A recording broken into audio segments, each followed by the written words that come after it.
Hello and greetings, travelers. I am the Pale King, also known as the White Worm. Thank you, one of you, for responding to me when I asked how was its spell and pronounced. It is apparently pronounced the same way you'd say worm, just in different spelling. And today we have another tale of excitement, of war, of myth, of legend, of betrayals, of fighting, of violence, of kindness, innocence, and perverted ones trying to take such away. Hey, this is this tale, and yonder is, of course. This is the tale of Izuku Midoriya, aka Zamazenta.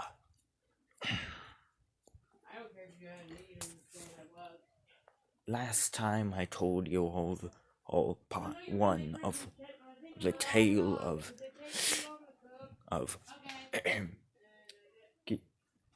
Giratina. Now the tale of Zamazenta. First, before our very story, we begin at the very beginning.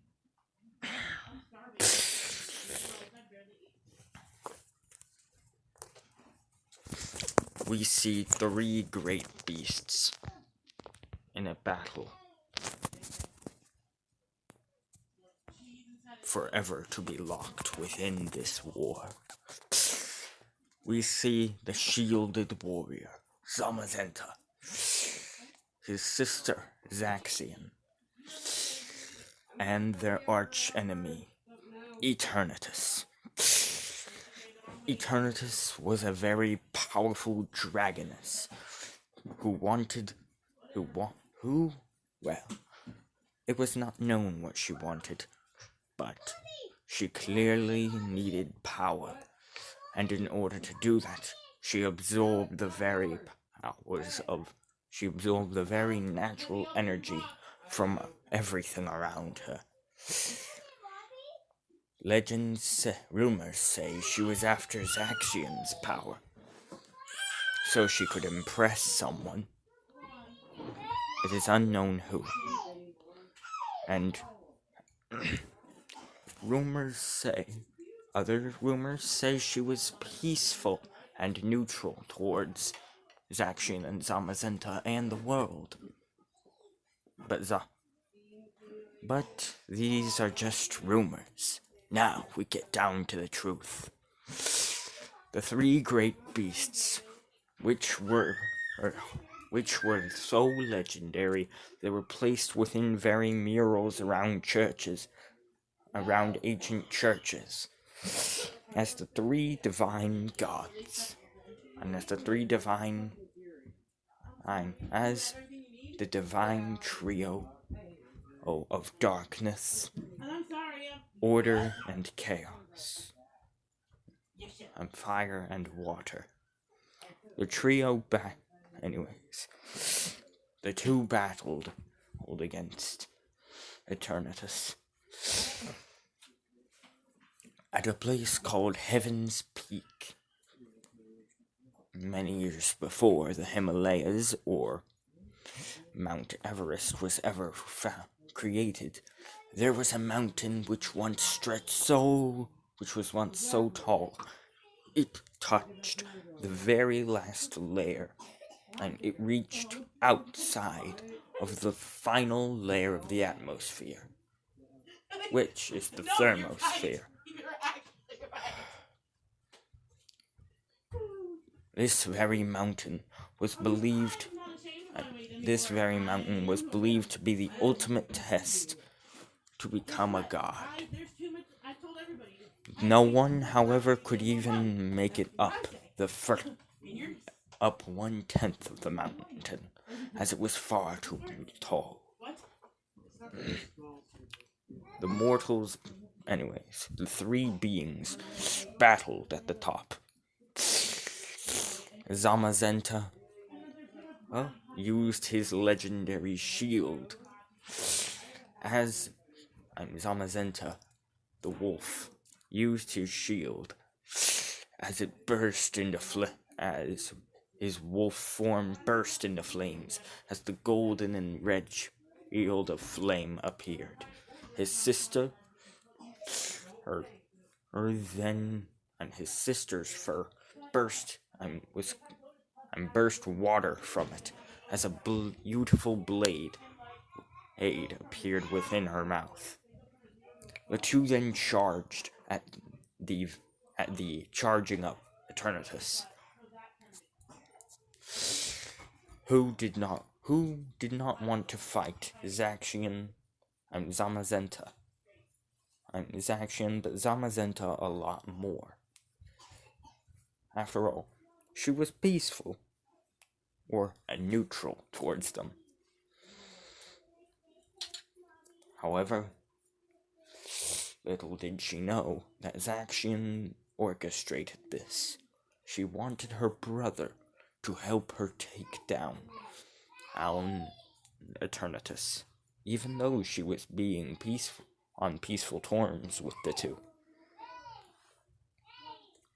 And the three had the greatest battle ever. It was a battle of water, flame, and energy.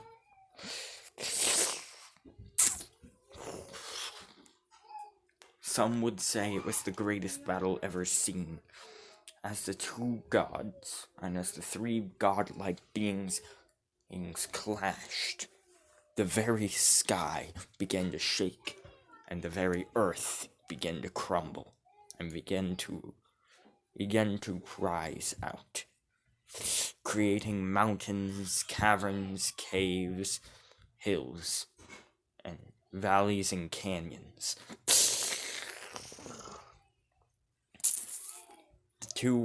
The three were too powerful.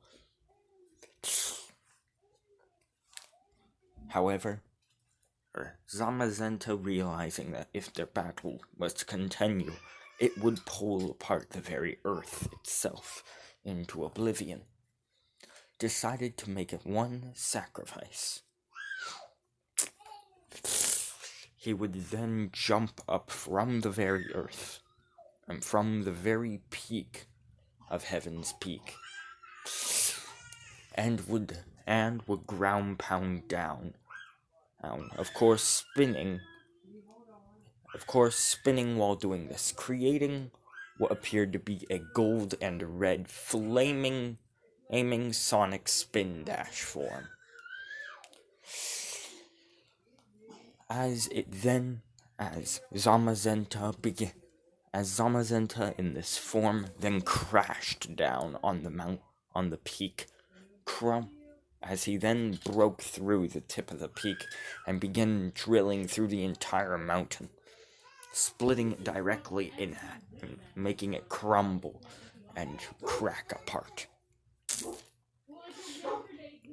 The god, and now Eternatus and Zaxian, realizing what he was doing, immediately tried stopping Zamazenta. Zaxian began manipulating water to her advantage, trying to cool down the eternal flames of Zamazenta. Eternatus tried using her electricity and energy draining powers to try and take away his stamina, so he'd fall asleep. He would not be able to move. However, it was of no use, as even with his stamina and energy completely drained, it was his pure determination and heroic willpower that was keeping him alive, and that was allowing him to continue this attack.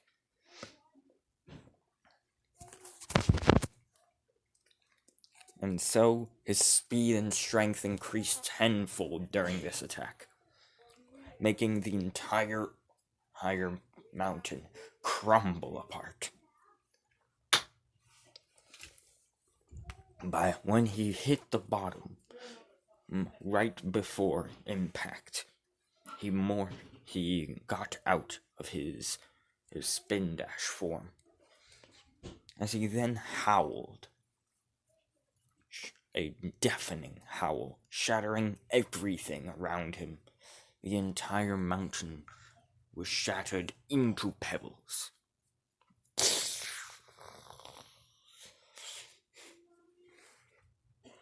He then began to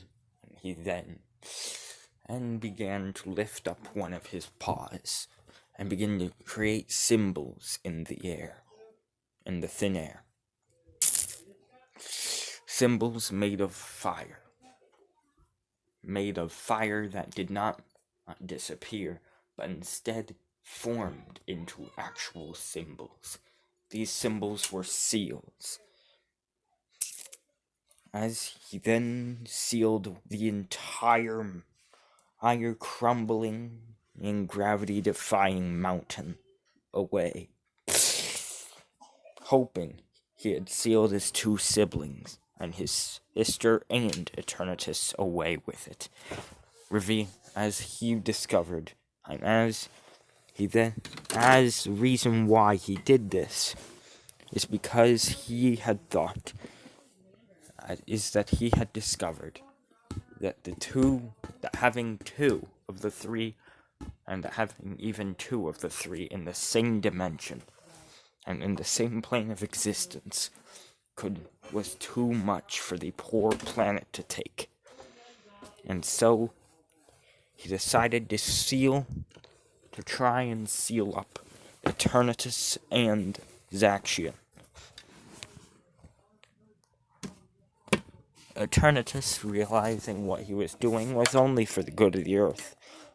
And now, Eternatus and Zaxian, on the other hand, well, we'll get to them later. Zamazenta's entire body instantly began catching on fire, since his determination and willpower had run out, as he had done his deed, his power did not, as it began to consume him in an eternal golden blaze of legendary flame. This event was called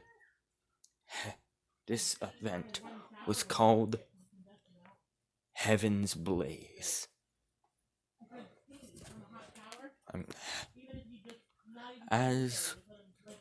When the flames cleared, his body was gone. All that remained was a cracked stone shield. A small one at that. And he then disappeared. However, we go to Zamazenta's mind, and to Zamazenta's point of view. First person. I had just used my strongest ability and all of my energy to seal away my sibling and enemy and Eternatus. However, when I woke up, I wasn't expecting to. I was in some sort of golden palace, surrounded by gold and white, everywhere I looked. And there I saw it, a divine man wearing a golden white crown, with an entire golden toga on him. He had long white and black hair. The man then said, "Zamazenta, brother of Zaxian, hero of Earth, and true hero of Earth. I am afraid there is something important. I'm afraid that you were not supposed to die this time. I'm afraid you would not have died. Using that power killed you. And using that power of yours destroyed your body, but not your soul, as I was able to protect it from the eternal golden blaze which spawned after death. And then, afterwards, I brought your soul here with you. And I brought your soul here and allowed you to awaken. Because I have an offer for you. Since it was not your time, and you died only because you were being a true, genuine hero to the Earth, and had its best interest, and had its welfare as your only interests, and had its protection as your only goal. Hold on. Sorry about that. The place we're living at has these annoying two babies which come and go anywhere they please. Anywho, as he then said, you only had the Earth's protection and defense on your mind at all times. And so, as of such, I allow you to be reborn within the same world many years later, if you choose to accept. Zamazenta was taken aback by this, but first he had to ask one question before he said anything else. As he then looked at the mysterious being and said, "Who are you?" The long black and white-haired male then said, "I am Arceus, the legendary creator himself. I am what many have called a primordial, a creator, a true god of gods. And I have decided to give you this chance. Now, will you accept?" Zamazenta then said, "I will." He then, lightning, and he then began to surround him, a golden, beautiful lightning. And he then disappeared. We then go to a hospital within Uzutafu, Japan, as we see a young green-haired woman, green-haired woman named Inko Midoriya. No, we see a young woman named Rei Todoroki. Yes, I'm doing this. Giving as her husband, Endeavor, NG Todoroki is also with her. Hold on. As Rei is giving birth. A couple minutes later, the doctor then presents to Rei a young baby boy with red hair with a yellow and blue streak in it, and with a patch of yellow with a blue streak in it, and red ears, like giant wolf or fox or dog ears. Endeavor then takes 1 minute to look at Izuku and decides, "That is not my son. It is a filthy beast, a mutt, and mutts belong in the pound." As he then says, "Take him away, and take this creature away from me. It's burning my eyes just looking at its hideousness." Before the doctor could take away Izuku, Rei would then say, "Hold on, I'll take him."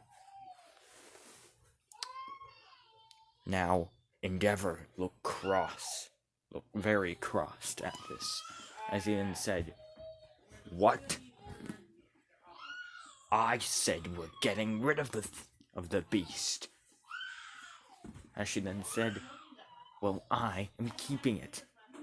And Endeavor, and Engie, you can keep this." As she would then wind her arm back and would throw something at Endeavor. It would hit him right in the forehead, and she would have thrown at such a speed, it would have actually sent him hurling out the window. When Endeavor ever got up, he would see that what she threw at his skull was her wedding ring, showing that she was divorcing him. Of course, a giant custody battle would soon ensue. Endeavor would try to get her for everything she had, but what he did not expect was for her to bring up his home life in court. Such things as what he did to her, her children, and the many counts of manslaughter. You can't see, but I'm using the hand quotations, which we all know. Endeavor would never commit manslaughter. He commits first-degree murder. And there was over 200 counts of it. The judge then said, "It's agreed, Endeavor, number one hero or not, you are not getting any single penny from Miss Todoroki. I'm from Ray." As she then say, "Is that all?" As she then say, "Oh, one more thing. I would like a name change." As he then say, "Of course. What would you like your name to be? And what is your first name? And what is your original last name?" Now, guys, I do not know what Ray Todoroki's before marriage name was, so I'm just gonna go on a limb with my own AUs here. Got it? Good. Because nothing that happens in What Ifs are canon. And that happens in What Ifs are canon. So, yeah. Skadoosh.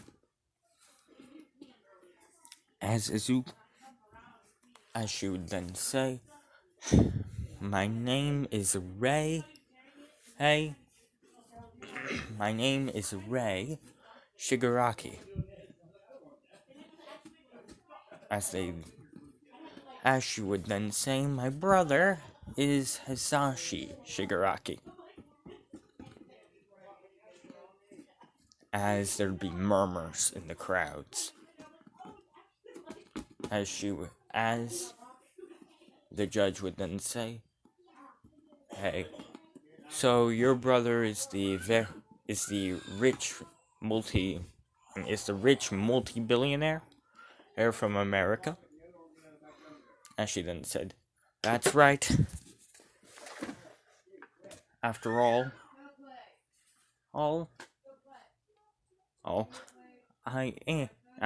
I am his sister. Plus, why else do you think I never use any of Endeavor's money, and somehow I buy all the things I do? And I have all the things I could ever need. As she would then say, "Hey, also, oh yes, I know the counts.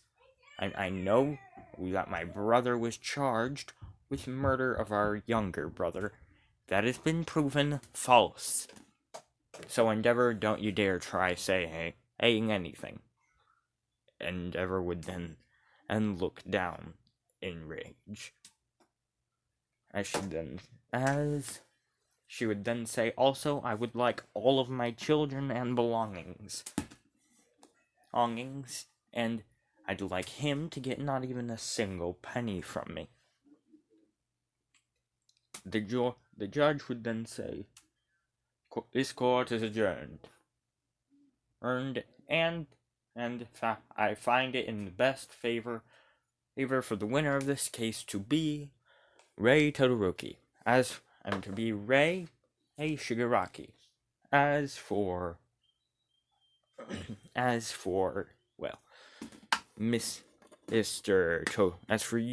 Endeavor here, you will now be going for murder to a murder trial.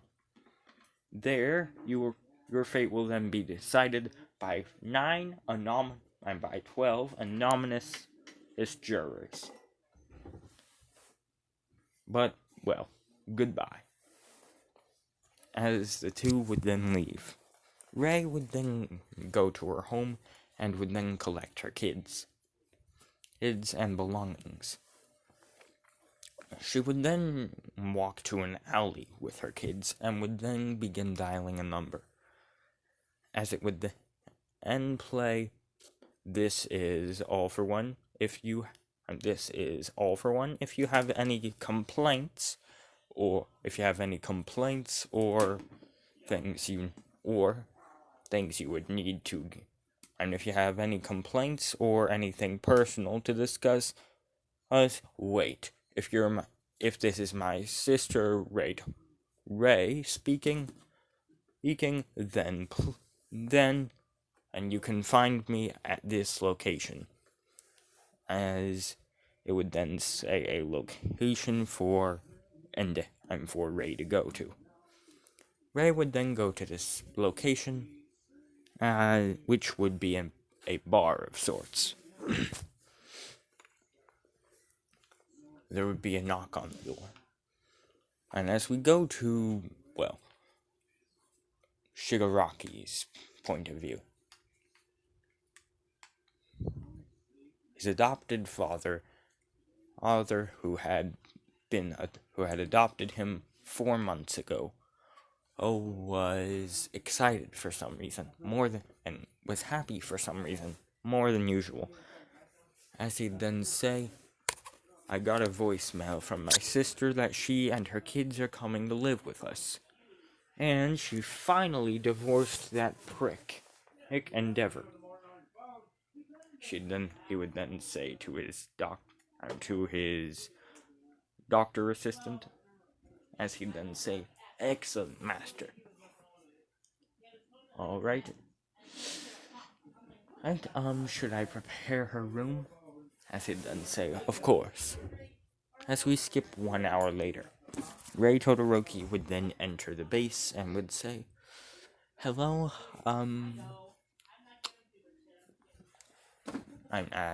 I've come here to speak with my brother.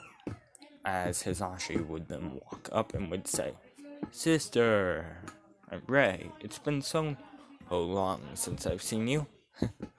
Hopefully you're still not mad about the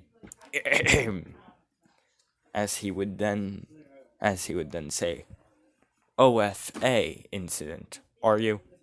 As she would then say, you best believe I'm still mad about that, but I've decided to put away my grudge about you killing our brother for the best interest of my children. As Hisashi would then say, why did you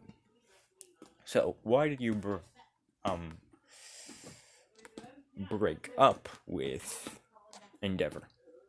As he would then say, 1, he was a pompous douche and I hated him, and 2,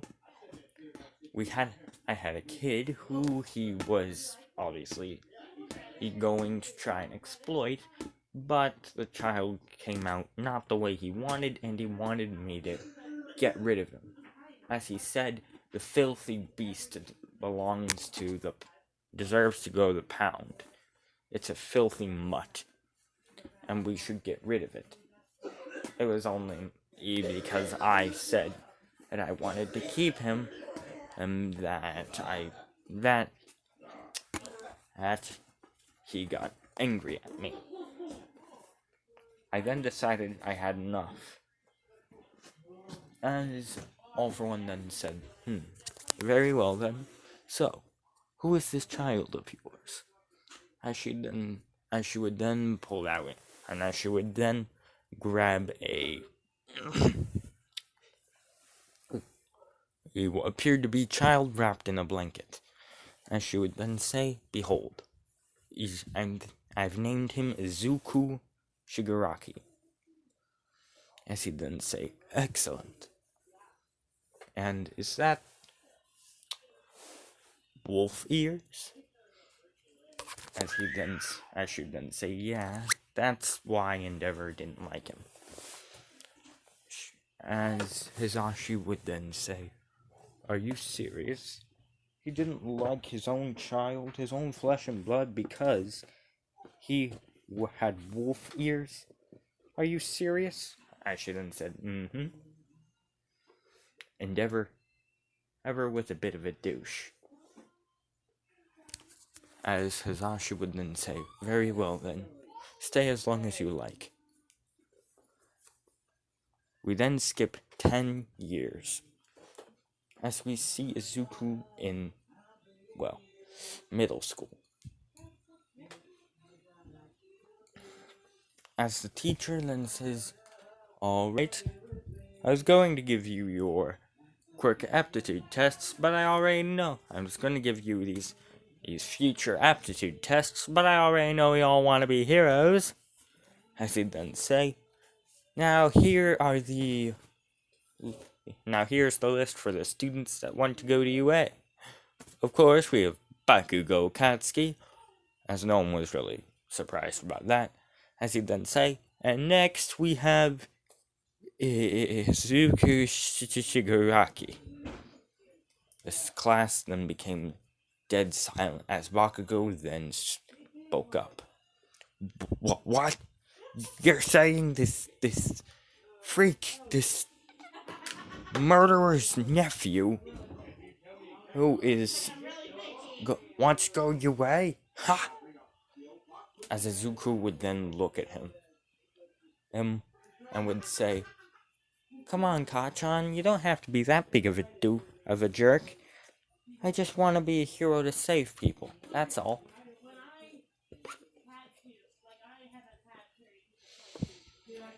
As Bakugo would then say, "Yeah, whatever, you beast." As Izuku would then put his ears down and would whimper. As he would then go,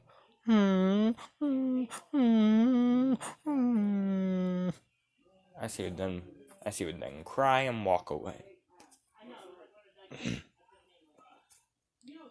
Izuku would then be walking,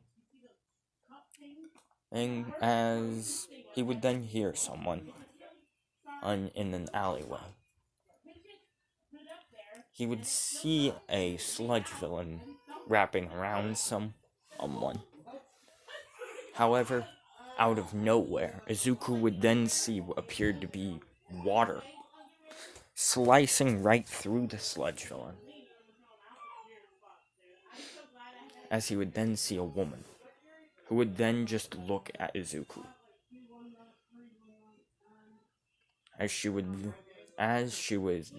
then stretch out her arm to grab Izuku. However, her ears would then twitch, as she would hear someone say, "Never fear." As Izuku would then blink, as the girl would be gone. All that would be left of her was a puddle of water.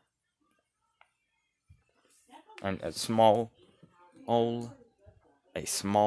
puddle of water. As Izuku would then blink again, thinking and not knowing what happened. As All Might would then say, "I am here." As he'd then say, strange. As he then walk over to Izuku and say, "Hello, young one. Can you please tell me what happened to the villain here?" As Izuku then said,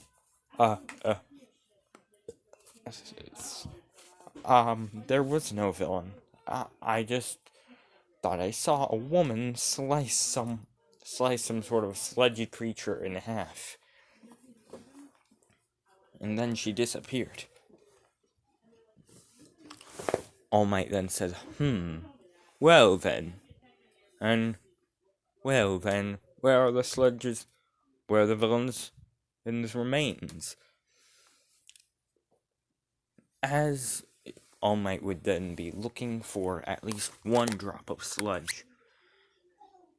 As then he would see out of a small sewer, and out of a water fountain, a green sludge would then burst out, as it appeared to be inanimate, as it had two eyeballs within the sludge that were cut in half, along with a whole bunch of broken teeth and organs.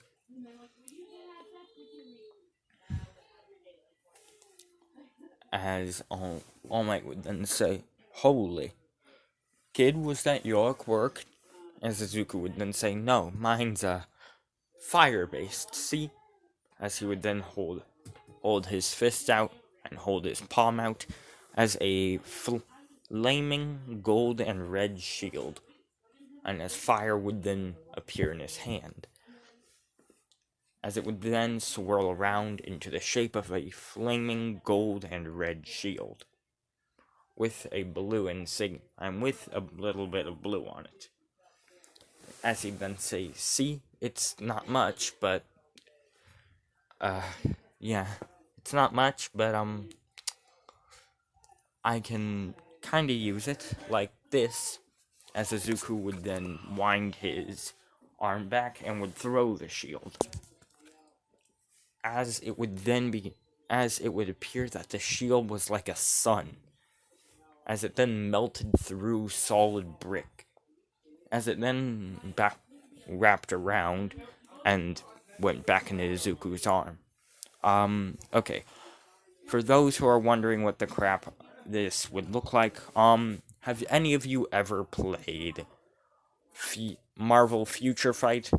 Okay, if you have, then you must remember that, one of Captain America's abilities is the shield throw, and it's kind of like a boomerang.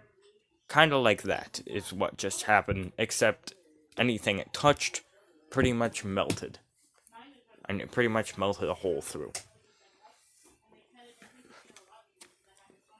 As Izuku then said, see, it's a flaming shield quirk, then also a transformation, but I haven't exactly unlocked that yet.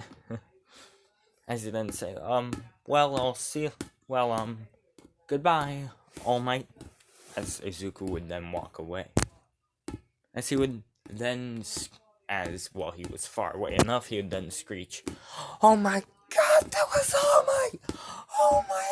Oh my fudging god! It was frigging All Might, the #1 hero!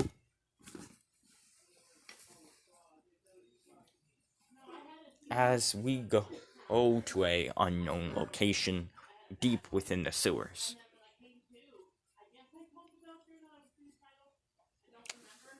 As we see a girl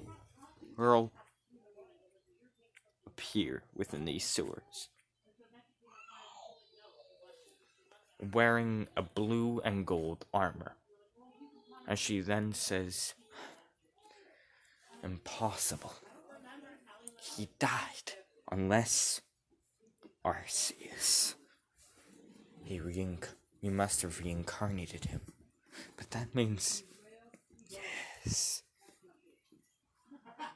As she would then say, although I'll need her help. The lady would then travel deeper, and the lady would then spin her, and would then flip her sword up in the air, as she would then jump and grab it by her mouth. As water would then emanate from the sword, as it would then transform her into this form. As she'd then say, hey, oh well, how to go to the last place I ever wanted. As she would then begin making symbols out of water. As she would then, as a portal or rift would then open. As she would then walk through it, revealing that as she would then appear to be in some sort of dimension that defied gravity or physics at all, as it was Heaven's Peak, the entire giant mountain, but cracked into giant boulder-like quadrants, but instead of it being, fallen down, it was like the same mountain, but cracked apart and floating, with this glowing pinkish red aura around it all.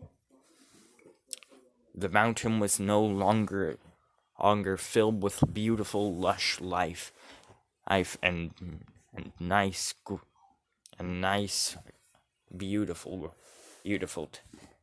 Terra era grounds. Instead,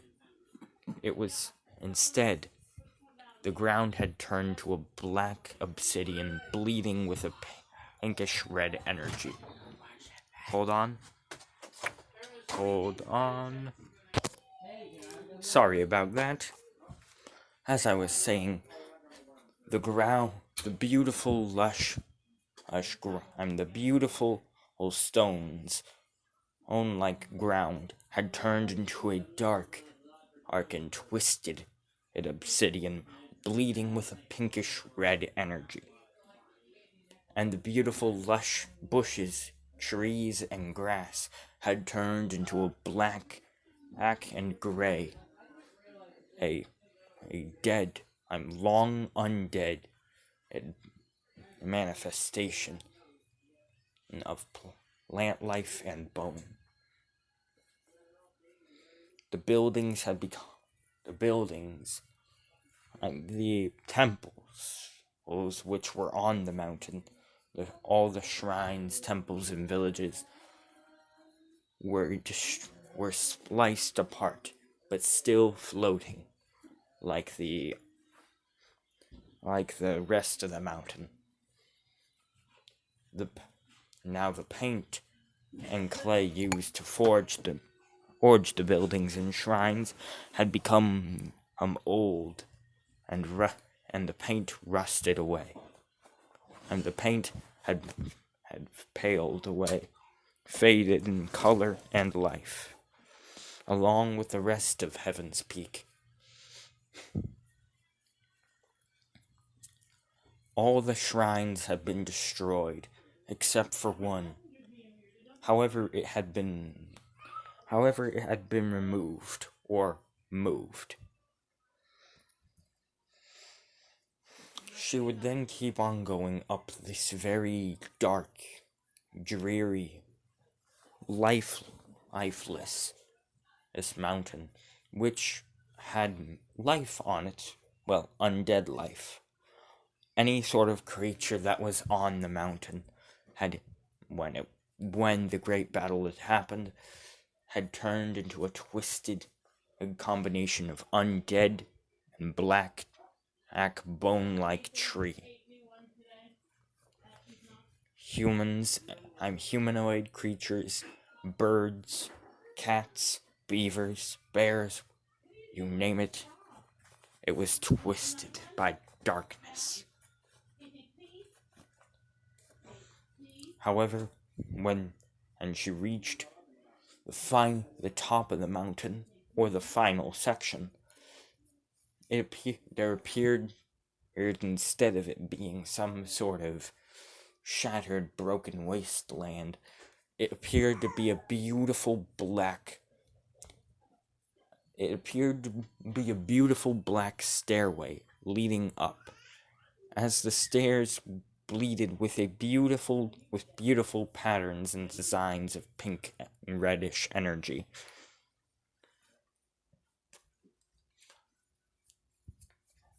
As the staircase spiraled up the rest of the mountain, where it then ended at a very tall and large large obsidian, spiky black obsidian, and crimson, black and obsidian and ruby temple, or like castle.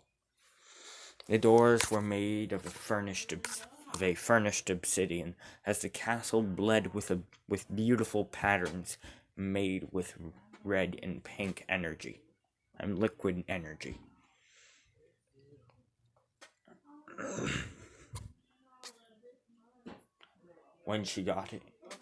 When the woman got in the palace, it appeared to be made, and the inside appeared to be made of obsidian, bedrock,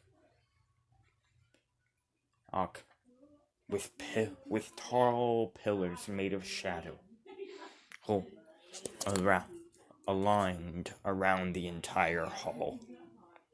Arches made of ruby. A long carpet made of red fur, and of bright red fur, or a fur-like material. Silver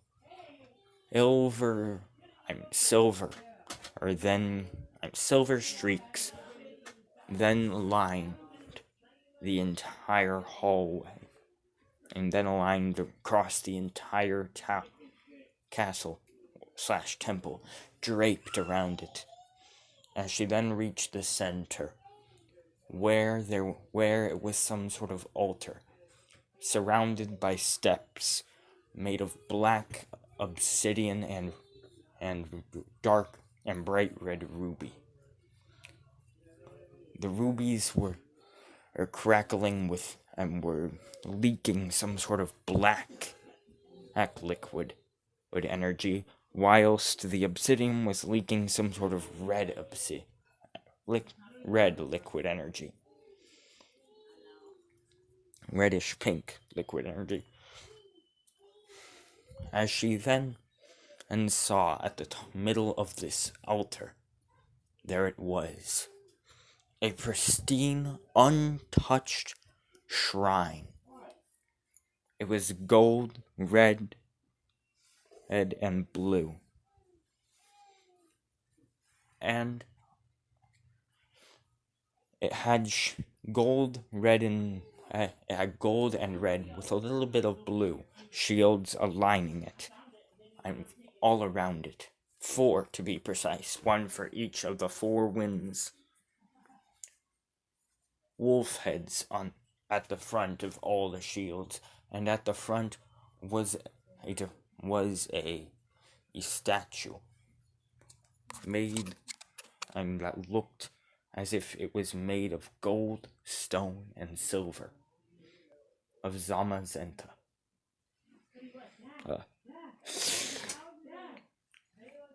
The woman then wondered why was something like this, that to mortals now held no significance, at the center of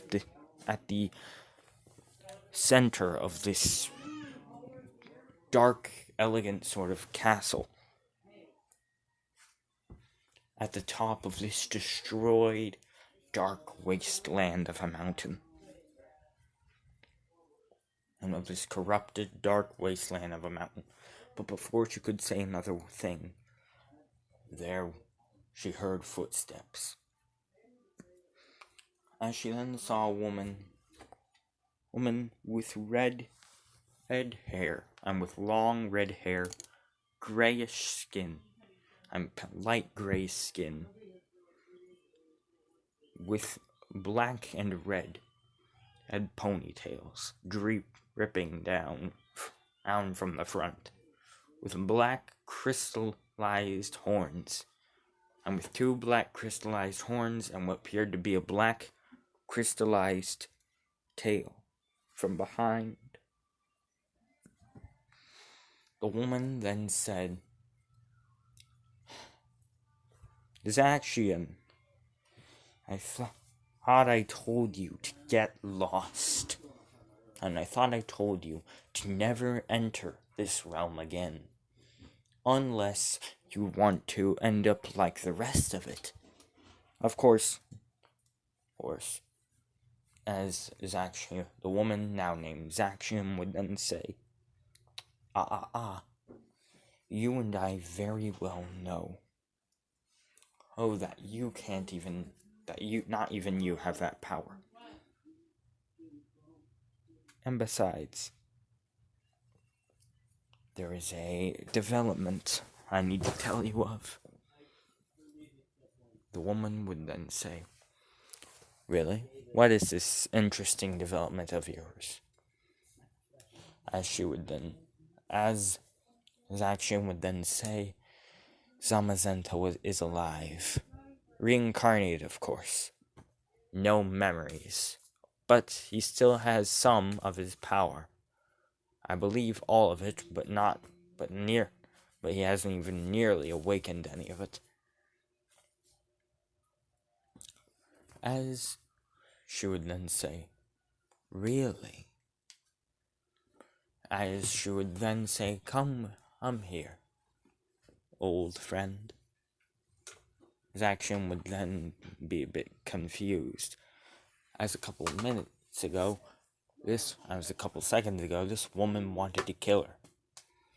As she would then lead her to a dark sort of hallway, and to a dark, hidden part of the castle, where it revealed at the end of it a large crystallized tapestry of 3 beings.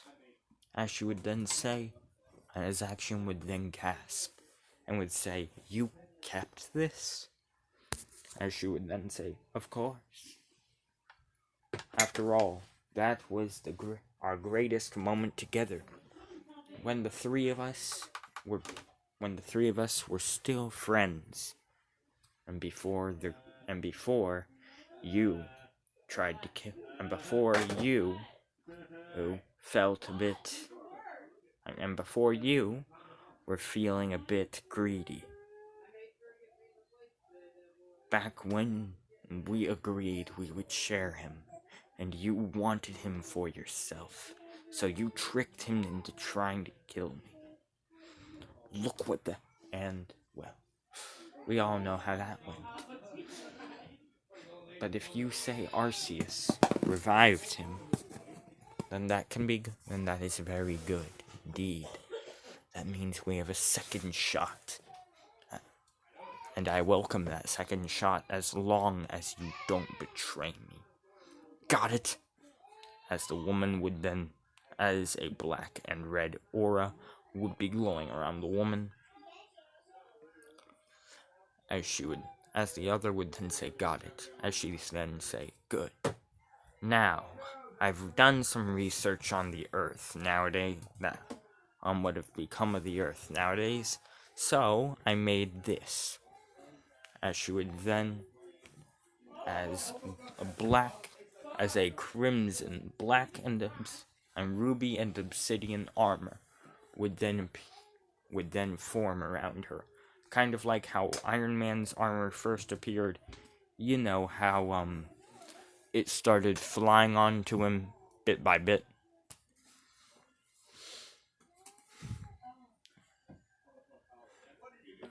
As she would then say, I created this suit to match in with the humans if I was ever freed.